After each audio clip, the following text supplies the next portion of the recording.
Mas vamos estar lendo o Salmo número 46. Não sei se tem alguém aí angustiado, mas o Senhor te trouxe aqui para dizer que Ele é o seu alívio. Glória a Deus, aleluia! A palavra do Senhor diz assim: Deus é o nosso refúgio e fortaleza, socorro bem presente na angústia.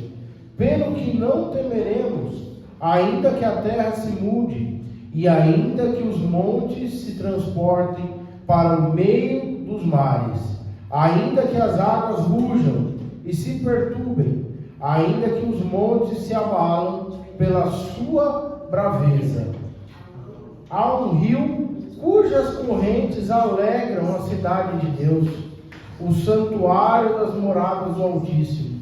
Deus está no meio dela, não será abalada. Deus o ajudará ao romper da manhã. As nações se embravalecerão, os reinos se moverão. Ele levantou a sua voz e a terra se derreteu. O Senhor dos exércitos está convosco. O Deus de Jacó é o nosso refúgio. Vinde, contemplai as obras do Senhor. Que desolações tem feito na terra?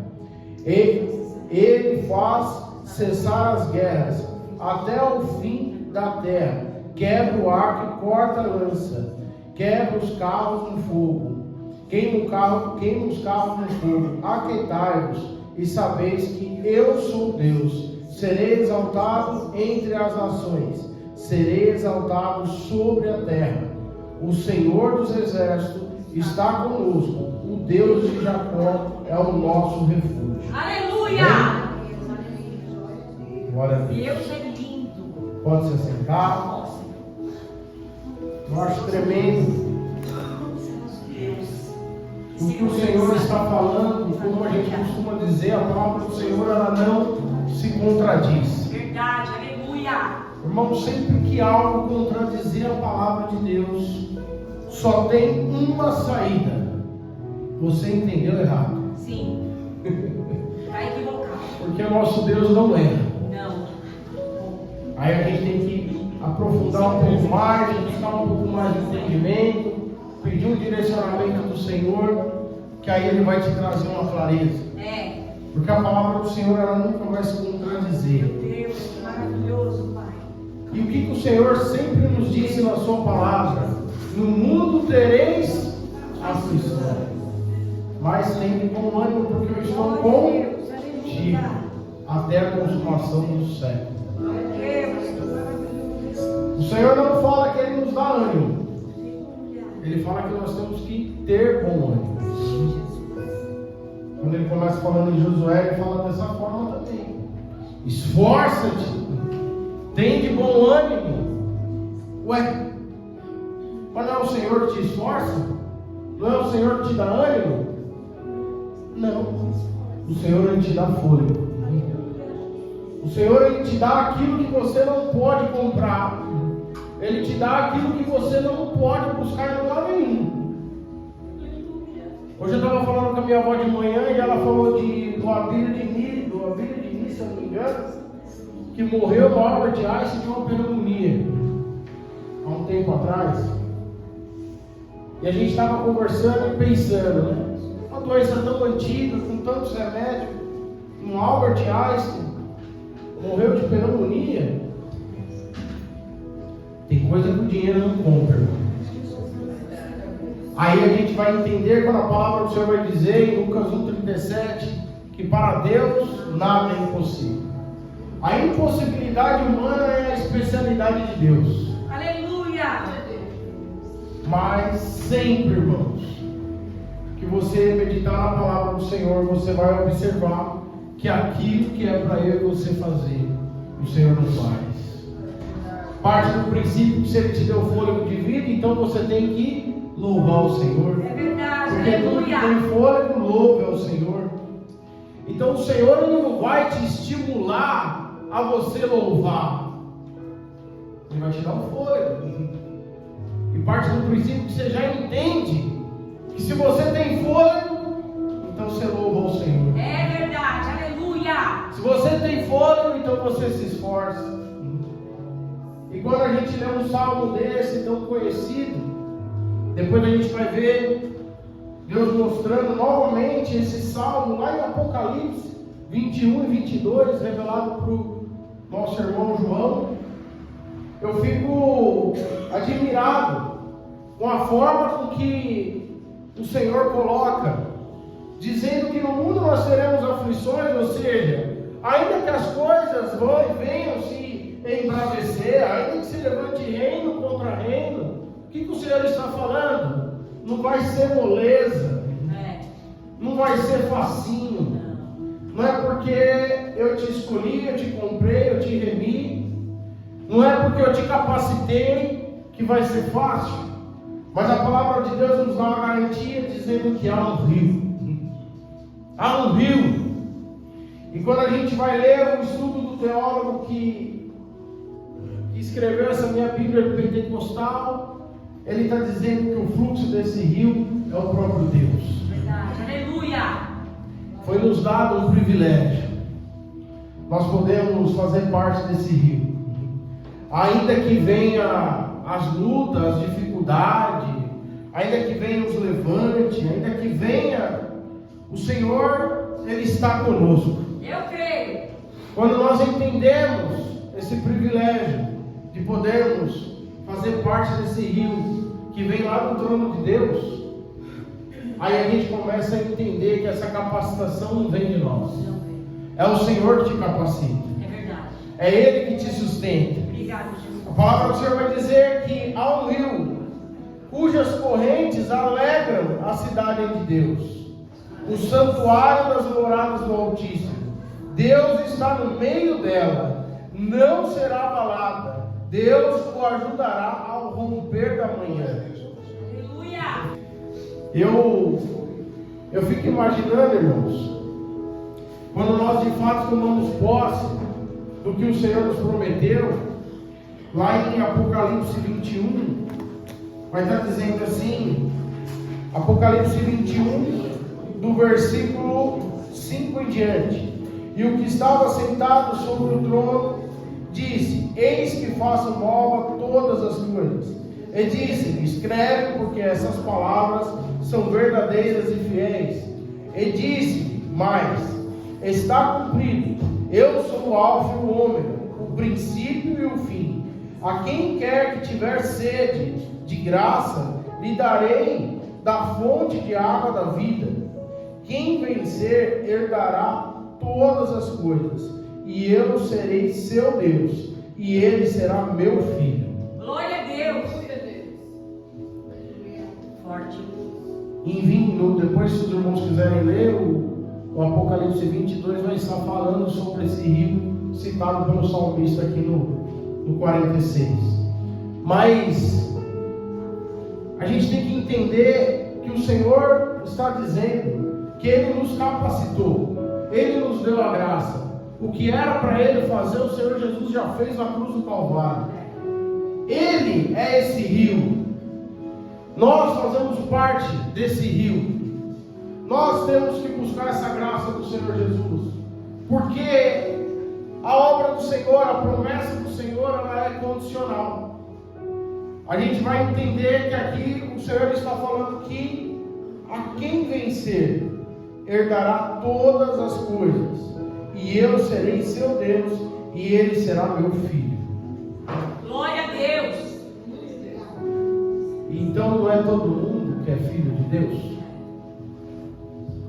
É aquele que recebe o Senhor como seu único e suficiente Salvador, e é aquele que permanecer, é aquele que vencer. Vencer o quê? O Senhor está falando que Ele nos dá graça, ainda que se embraveçam, ainda que há reino contra reino, ainda que haja o que houver. Se nós buscarmos a presença do Senhor, se nós buscarmos caminhar com o Senhor, andar com o Senhor, nós vamos estar alegres, firmados na presença do Senhor. É verdade, aleluia. Mas de que jeito? Mas como? Como que a gente consegue, em meio a tanta luta, em meio a tanto caos, a gente observa ao nosso redor, tanto no mundo cristão como fora do mundo cristão, sabe qual é o problema, irmão? Nós temos que estar mergulhados nesse rio. Aleluia! Nós temos que estar mergulhados. Às vezes a gente está só na orla. Às vezes a gente não entendeu ainda que o fluxo desse rio é o próprio Deus. E que se nós não estivermos mergulhados, imersos na presença do Senhor, neste rio, nós não vamos conseguir. Verdade, Jesus. É necessário nós entendermos que eis que tudo se fez novo. Graças a Deus. Mas tudo se fez novo. Quando nós mergulhamos na presença do Senhor, quando nós entendemos, quando nós começamos a fazer parte deste rio, desta água, que em Apocalipse vai dizer que nós nunca mais teremos sede, porque Ele nos dá a água da vida. Quando nós começamos a beber desta água e mergulhar nesta água, o Senhor começa a nos limpar, o Senhor começa a nos lavar, o Senhor começa a nos purificar, e aí a gente começa a se alegrar na presença do Senhor. Glória a Deus. Ainda que venha os levantes, Sim, Deus. as lutas, os convites, as tentações, quando você está firmado no Senhor, quando você entende que o Senhor fez tudo novo na minha e na tua vida, Ele nos deu uma oportunidade. Obrigado, Jesus. E eu vejo o Senhor de braço estendido dando uma oportunidade. Aleluia. A todo tempo, o Senhor está dando oportunidade de mergulharmos nesse rio. Ele está dizendo que há um rio cujo que vem do trono de Deus, que alegra a cidade santa do Senhor, e está aqui por um breve tempo. Nós não sabemos até quando, mas se eu e você estamos aqui, é porque o Senhor teve misericórdia da minha e da sua vida, e Ele nos está dando oportunidade de mergulharmos nesse rio. Eu não sei a angústia, eu não sei o que tem te angustiado, te entristecido, mas este salmo, ele diz que o nosso Senhor, Ele é o nosso refúgio. Se nós não estivermos mergulhados nesse rio, irmãos, que é o nosso refúgio, que é o nosso Deus, por muitas das vezes nossa dúvida, nosso medo, nossas angústias vai nos dominar. Mas se nós entregarmos no Senhor, Ele vai dizer nesse mesmo salmo: aquietai-vos e sabei que eu sou Deus. Aleluia. Você tem um Deus que te remiu e que te justificou na cruz do Calvário. Ele te comprou. Ele não te fez a obra por parte, Ele te fez a obra por completo. Ele te comprou, te justificou na cruz do Calvário. E Ele tem o privilégio de te ter como filho, como filha, como um pai. Eu fico imaginando uma visão como de um pai que educou o filho, que criou, e aí chega naquele grande dia que ele vê o seu filho se formando, ou que ele vê o seu filho se casando, e o pai se alegra e coloca aquela coroa ali na cabeça do filho e fala: bem-vindo, benditos do meu pai. Glória a Deus. O Senhor tem o prazer de te abençoar. O Senhor tem o prazer de abençoar o filho, como o pai tem o prazer de abençoar o seu filho. Mas é para aquele que permanecer, é para aquele que vencer. E eu não estou falando o que eu acho, mas é o que a palavra do Senhor diz. A palavra do Senhor diz, do Senhor vai dizer que quem vencer herdará todas as coisas, e eu serei seu Deus, e ele será meu filho.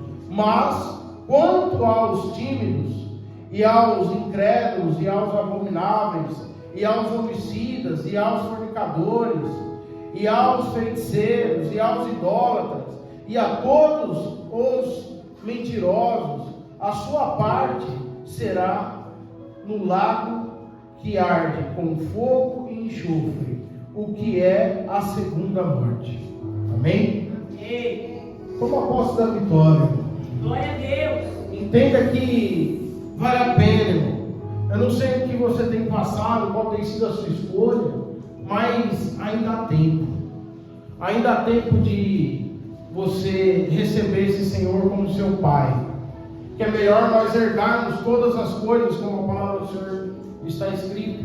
É melhor nós herdarmos todas as coisas e vencer e ser tido como filho de Deus, do que nós recebemos essa segunda promessa. A segunda promessa não é muito boa. A segunda promessa, assim como a primeira é uma verdade, essa segunda promessa também é. No momento de você fazer a sua escolha, é aquilo. É agora. É hoje. É quando a gente inicia um culto com a palavra de abertura. O Senhor está te dando a oportunidade de você fazer a sua escolha. Aleluia! Eu louvo a Deus e agradeço a oportunidade, as palmas louvam ao Senhor. Amém?